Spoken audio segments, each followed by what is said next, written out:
সনাতন ধর্মের সব কিছু আছে, কিন্তু নেই কি বলুন তো?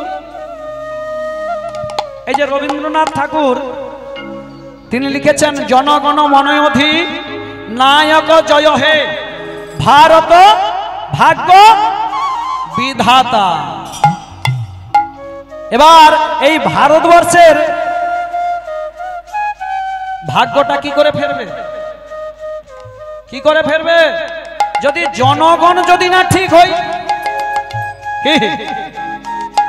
আমরা আজকে কি করছি না, 25শে ডিসেম্বর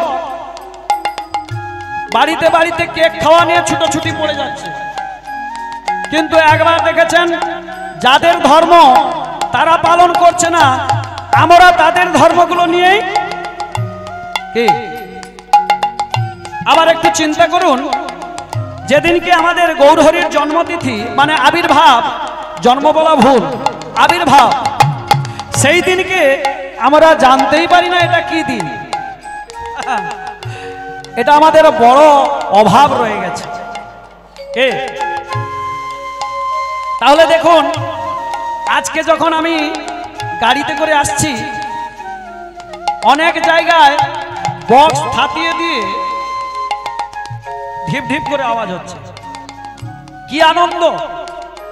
আজকের দিনে যদি একটু হরিনাম হতো, প্রত্যেক গ্রামে গ্রামে এই নবকুঞ্জ মেলার মতো যদি হরিনামটা হতো, তাহলে কতই আনন্দ হতো, ভগবানও খুশি করতেন, পেতেন, আর ওই সঙ্গে আমরা আশীর্বাদ পেতাম। কি সেটা না করে ডিজে বক্স বাজিয়ে আমাদের লাভ কি? শোনো, আজকালকার দিনে যা কিছু করছো, এর জন্য এই পৃথিবীতে, এই যে আমরা বলি না বাতাস দূষিত হয়ে গেছে, এর জন্য দায়ী তো আমরা বাবা। যেগুলো কানে নিতে পারবো না সেগুলো যদি বাজনা হয়, একটু লক্ষ্য করে দেখবেন, এই যে দুর্গাপুজো হয়, দুর্গাপুজো যখন হয় দেখবেন একটু লক্ষ্য করে, ওই দুর্গ প্রতিমা মানে আমাদের মায়ের যে প্রতিমা হয়, সেই প্রতিমাটা কতটুকু, আর প্যান্ডেলটা হয় একদম আকাশচুম্বী। কি এগুলোই কি আমাদের ধর্ম? একটু লক্ষ্য করবেন, যখন আমরা চাঁদা আদায় করতে যাই, এই আমরা ক্লাবের ছেলে 30 জন 40 জন একসঙ্গে জোট বেঁধে লাঠি সোঁটা নিয়ে চাঁদা আদায় করব, কিন্তু মায়ের যখন পুজো অর্চনা হচ্ছে একজন কেউ দেখা যায় না। এ তো বড় অভাব। আবার দেখুন, যখন প্রশাসন হচ্ছে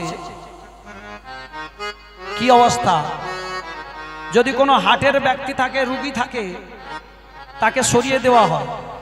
আপনাদের এদিকে হয় কিনা জানি না, আমাদের ওইদিকে এই প্রশাসন হওয়ার সময়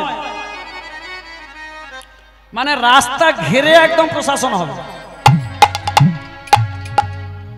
আবার যারা এই আইনের রক্ষক তারাও পেছনে পেছনে যাচ্ছে, কিছু করবার তো নেই, বেশি কথা বললে একদম ডাইরেক্ট এসে দিয়ে দে। যদি এগুলো বাদ দিয়ে যদি আমরা একটু হরিনাম করতাম, এর জন্য তো আমরা নিজেরাই ভুগছি। বলে বাতাস দূষিত হয়ে গেছে, আমাদের জগৎ দূষিত হয়ে গেছে। না, এই জগৎগুলো দূষিত করছি আমাদের মতো ছেলেরা। আজকে খুবই আনন্দিত হয়েছি যে আপনাদের এখানে এত বড় অনুষ্ঠান হয়, এই হরি সভা, এই ধর্মীয় সভা, এই হরিনামের মধ্য দিয়ে আজকে কয়দিন চলছে? 5 দিন। হ্যাঁ, 5 দিন চলছে।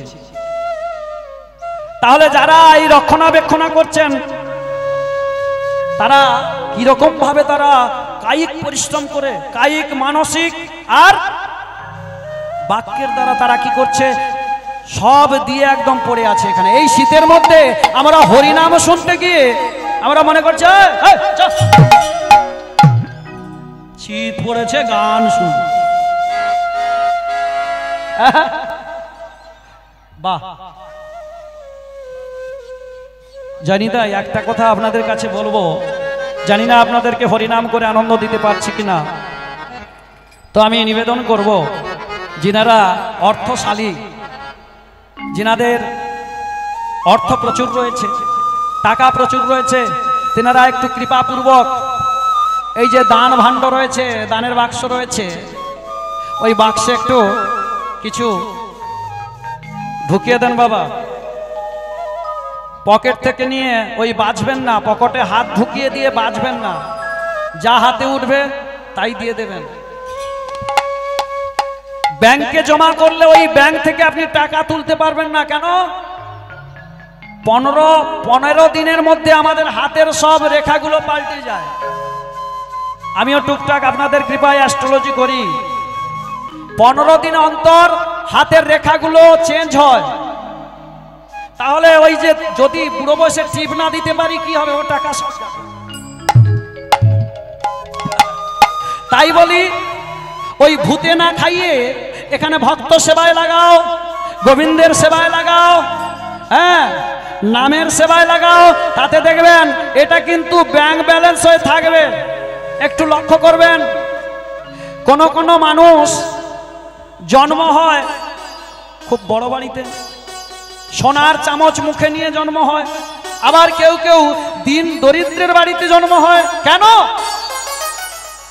ভগবান বলে, বেটা আজকে যা কিছু দিয়েছি আমি দিয়েছি, আর যা কিছু দিয়ে যাবি আমায় দিয়ে যাবি, নিয়ে যেতে পারবি কি? কোনো নিয়ে যেতে পারবি না। তা সময় থাকতে দিয়ে দে, আরে দিলেই তো পাবি। সব ব্যাংকে জমা থাকবে। তাই কৃপাপূর্বক এই যে 5 দিন ধরে ভক্ত সেবা চলছে, এই মেলার যে অনুষ্ঠান হচ্ছে, জানি ইনাদের ইনকাম আছে। কেন? এই যে মেলার যে দোকানদারগুলো রয়েছে পয়সা দিচ্ছে, কত টাকা। আমাদের বাড়িতে 100 জন 150 জন 200 জন ভক্তকে সেবা দিতে আমাদের কি বলবো, কালো ঘাম বেরিয়ে যায়। সেই জায়গায় 5 দিন ধরে যত ভক্ত আসবে সেবা দিবে, বাপরে বাপ। নিতাই গৌর হরি হরি বল, হরি হরি বল, হরি বল। আপনারা কৃপাপূর্বক ওই দান বাক্সে কিছু দিয়ে দেন। আবার দেখবেন আওয়াজ যেন না হয়। ফং করে যদি আওয়াজ হয়ে যায়, ব্যাস ভগবানও শুনিয়ে দিয়ে চলে যাবেন। নিতাই গৌর হরি বল, হরি বল।